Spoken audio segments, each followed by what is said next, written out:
여러분 안녕하십니까? 내외방송 뉴스입니다. 오늘 메가스터디 교육에 따르면 지난 14일 시행된 2025학년도 대학 수학 능력 시험 국어 수학 영역에서 정답률이 50% 이하인 문항이 1년 전보다 절반 가까이 줄어든 것으로 파악됐습니다. 반면 사회탐구에서는 정답률이 50% 이하인 문항이 작년보다 증가해 어려워진 것으로 분석됐습니다.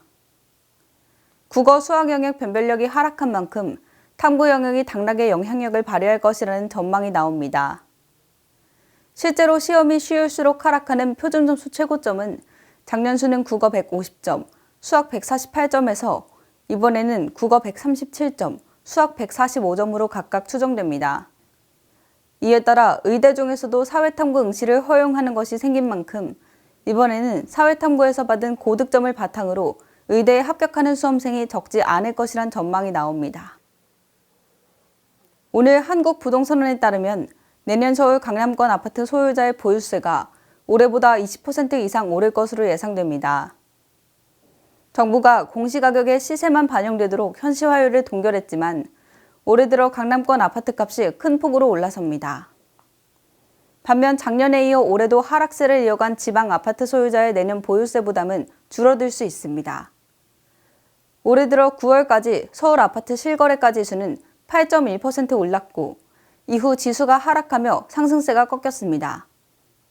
하지만 12월까지 하락한다 해도 지난해보다 아파트 공시가격이 오르고 보유세는 그만큼 높아질 수 있습니다.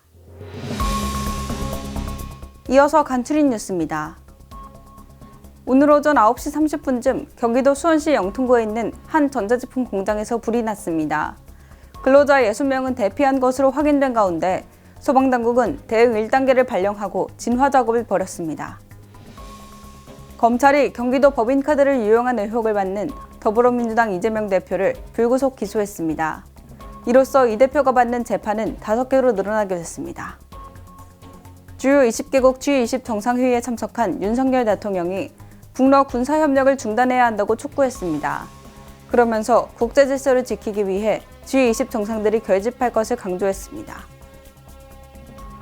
전국 철도 노동조합의 준법투쟁 이틀째인 오늘 출근길 서울 지하철 운행에 일부 차질이 빚어졌습니다. 노조는 인력 충원 등의 요구가 받아들여지지 않으면 내달 총파업을 하겠다고 예고했습니다. 빠른 뉴스 행복을 전하는 내외방송 이지현입니다.